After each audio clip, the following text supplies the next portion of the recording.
देखिए भाई next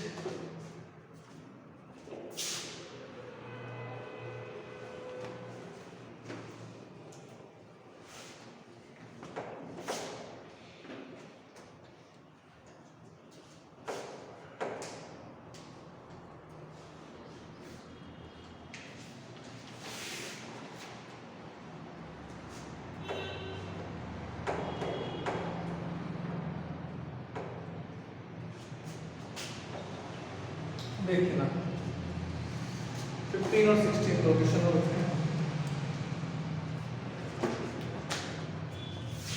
question number 15 देखिए A straight highway leads to the foot of tower.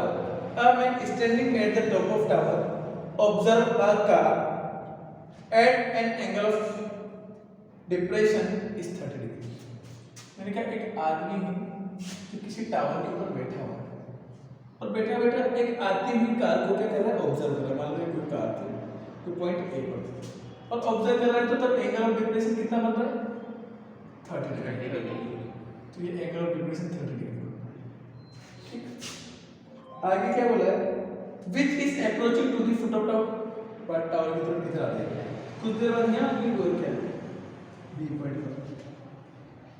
ठीक टावर एट यूनिफॉर्म स्पीड एक fix speed से आएगा 6 second later the angle of depression of the car is found to be 60 degree.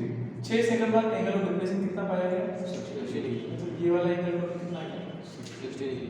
आप बताओ ये पूरा का पूरा 60 ये भी कितना 60 ये 30 कितनी बार समझ तो यहां से यहां तक आने में कितना टाइम लगा 6 कोई दिक्कत नहीं। मान लेते हैं स्टार्टिंग में कार जो थी वो x मीटर की डिस्टेंस पर थी किससे टावर से। टावर की हाइट लेते थी और बाद में y मीटर। क्लियर कोई दिक्कत है क्या नाम नहीं भी दो तो भी काम चल जाएगा। आप चाहो ना ए बी भी लिख सकते हो इसको पूरा इसको ए भी लिख सकते हो इसको बी भी लिख सकते हो। तो मुझे क्या चाहिए कि यहां से यहां तक टाइम दे रखे 6 सेकंड। अब आगे इसके पूछो find the time taken to reach the foot of tower from this point और इस पॉइंट से जहां से 60 डिग्री का पॉइंट बना है वहां से टावर के फुट तक पहुंचने में कार को कितना समय लगेगा ये वाला टाइम आपसे पूछेंगे इससे भी तक। तो मैंने कहा कार की स्पीड अगर यूनिफॉर्म है तो मैंने कहा आप मुझे बताओ टाइम का फॉर्मूला क्या होता है डिस्टेंस अपॉन स्पीड। टाइम का फॉर्मूला निकालना स्पीड का अगर डिस्टेंस अपॉन टाइम क्या होगा डिस्टेंस अपॉन स्पीड। अब मैंने कहा जब स्पीड फिक्स है यूनिफॉर्म है स्पीड से कोई प्रभाव पड़ेगा क्या क्वेश्चन पे नहीं पड़ेगा। मतलब सारा प्रभाव टाइम किसके प्रोपोर्शनल होगा डायरेक्टली डिस्टेंस। तो मैंने कहा डिस्टेंस का रेशियो निकाल लेते हैं टाइम का रेशियो ऑटोमेटिक आ जाएगा। हां ना क्लियर है क्या। तो देखो डिस्टेंस किसके ऊपर डिपेंड है देखो क्या ऊपर here speed of car is uniform। ठीक time taken to cover distance AB by car equals to 6 second. अब आपको कोई दूसरी चीज दे रखी है तो नहीं दे रखी तो इसको हाइट मान लेते हैं। ये हाइट मान लेते हैं let height of tower let height of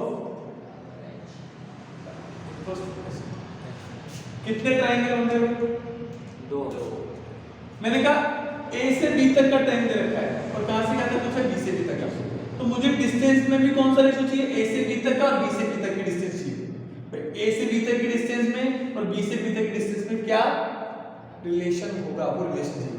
उस रिलेशन से मैं टाइम का रिलेशन निकाल सकता हूं क्योंकि टाइम किसके ऊपर डिपेंड है डिस्टेंस के ऊपर डिपेंड है। बात समझते हैं सीधा सीधा टाइम किसके ऊपर डिपेंड है डिस्टेंस के ऊपर डिपेंड है क्योंकि स्पीड कैसी है यूनिफॉर्म मतलब स्पीड बदल ही नहीं रही फिक्स है। तो 50 की जगह तो 50 में बस 50 में चल रही है। तो सीधा सीधा जितना डिस्टेंस ज्यादा होगी उतना टाइम ज्यादा लगेगा जितनी डिस्टेंस कम होगी उतना टाइम लगेगा। तो मैंने कहा ये यहां से यहां तक डिस्टेंस निकालो यहां से यहां तक डिस्टेंस निकालो डिस्टेंस का क्या आ जाएगा हां रेशियो आ जाएगा डिस्टेंस में रिलेशन आ जाएगा उस रिलेशन से हम टाइम निकाल सकते हैं। देखो कौन सा ट्रायंगल है? In triangle APQ। APQ theta के सामने से परपेंडिकुलर ये बेस। तो डायरेक्टली तो tan थीटा बराबर P अपॉन B। तो यहां से tan थीटा की वैल्यू 60 डिग्री, परपेंडिकुलर कितना h, बेस कितना a। डायरेक्ट लिख दो ना, ये कितना आ जाएगा? tan 60 की वैल्यू √3, तो h बराबर h अपॉन a। तो बताओ AP बराबर कितना आ जाएगा? h upon √3 metre. Equation first in triangle. दूसरा कौन सा है? BPQ। BPQ अरे APQ में अपन 60 ले लेगा, ये तो बच्चों 30 डिग्री आएगा ना। APQ में तो 30 आएगा, तो 30 आएगा तो कितना आएगा? 1/, तो AP बराबर कितना आएगा? h √3 metre. ये इक्वेशन फर्स्ट, √3 इधर AP इधर, कोई दिक्कत है क्या? ऐसे इस ट्रायंगल BPQ में tan 60 डिग्री बराबर h अपॉन BP। tan 60 की वैल्यू √3, h अपॉन BP। तो बताओ BP बराबर कितना आ गया? h upon equation number. अब मुझे ना तो BP तो चाहिए थी, क्या मुझे AP चाहिए थी क्या? नहीं, मुझे तो AP चाहिए थी। एक तो AP और एक BP। BP तो दिख रहा है पर क्या AP है? नहीं, तो एक बचेगा सिर्फ इस पूरा AP तो दिख रहा है, पूरा BP दिख रहा है। AP में से BP माइनस कर दो, क्या आ जाएगा? AB। तो बताओ ना, AB बराबर AP माइनस BP। AP कितना? h √3। BP कितना? h/√3। एलसीएम कितना? √3 को √3 से किया 3h माइनस h, तो 2h अपॉन √3। और मैंने कहा h/√3 किसकी वैल्यू थी बताओ? From equation second, from equation second.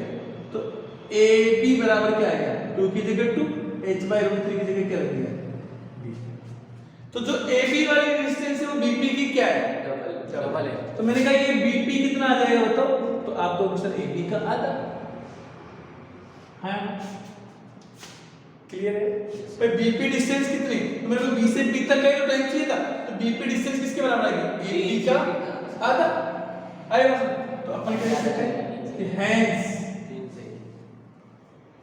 Time taken to cover distance BP equals to 1/2 time taken to cover distance AB। कितना आएगा? 1/2 into 6 मतलब 6। मतलब कोई दिक्कत है क्या?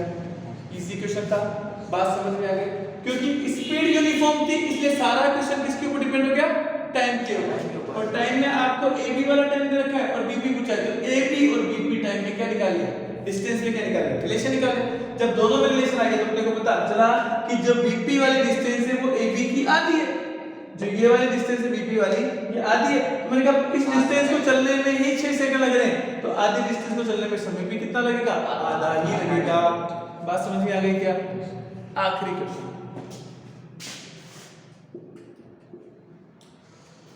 The angle of elevation top of tower. Angle of elevation कहां से? टॉप ऑफ टावर से। ये एक टावर है, मान लीजिए इसकी height angle of elevation top of tower from 2 point at a distance 4 metre and 9 metre from the base of tower. ठीक है?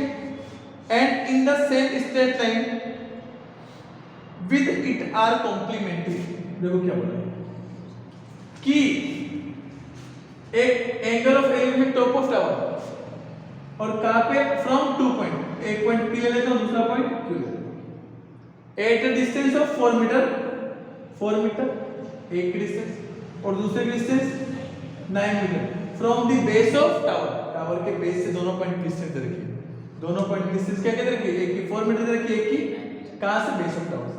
और आर कॉम्प्लीमेंट्री। कॉम्प्लीमेंट्री का मतलब दोनों एंगल जो है वो कॉम्प्लीमेंट्री। अगर मैंने कहा ये एंगल थीटा है, दूसरा वाला कितना आएगा 90 माइनस थीटा, क्योंकि कॉम्प्लीमेंट्री एंगल क्या होते हैं, ऐसे दो एंगल जिनका सम कितना है, तो एक थीटा है, दूसरा ऑटोमेटिकली क्या आएगा, एक बचता है जिसके मैथ और इंग्लिश में मिला के 50 नंबर आए। अगर मान लीजिए मैथ में 49 है तो इंग्लिश में कितना है 50 माइनस 49, एक ही आया ना। तो मैंने कहा दो एंगल इनका सम कितना है 90, एक थीटा है दूसरा 90 माइनस थीटा। क्लियर है क्या, कोई दिक्कत है, लैंग्वेज दबा लेंगे क्या, हाँ डायरेक्ट दबा दो। थीटा के सामने वाली साइड परपेंडिकुलर, थीटा के पास वाली साइड बेस, ठीक है। तब आपको क्वेश्चन बोला then prove that height of tower is 6 metre. Question में क्या बोला है, then prove that height of tower to prove.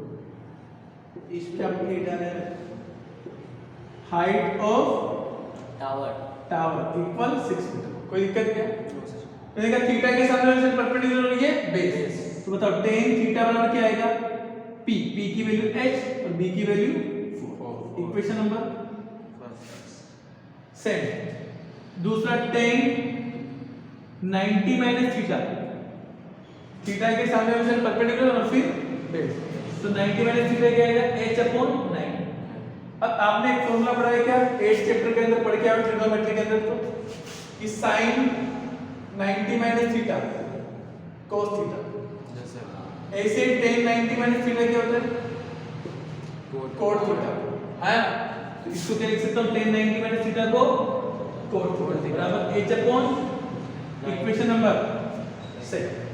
Equation 1 और 2 को मल्टीप्लाई कर दो, इक्वेशन 1 मल्टीप्लाई बाय इक्वेशन 2 कितना आ जाएगा, तो tan थीटा इनटू इधर cot थीटा, tan थीटा को cot थीटा से, और इधर h अपॉन 4 को h अपॉन 9 से, cot को क्या लिख सकते हैं 1 अपॉन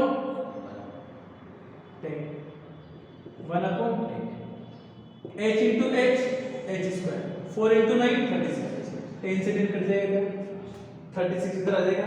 तो बताओ h स्क्वायर बराबर 36, तो h बराबर कितना क्या 6 मीटर। हेंस कोई दिक्कत है क्या, बहुत है आज के लिए, ठीक है। तो बाकी इस तरह ही सुनाते रहे, देखते रहे, मैथमेटिक्स का शौक है नेक्स्ट वीडियो।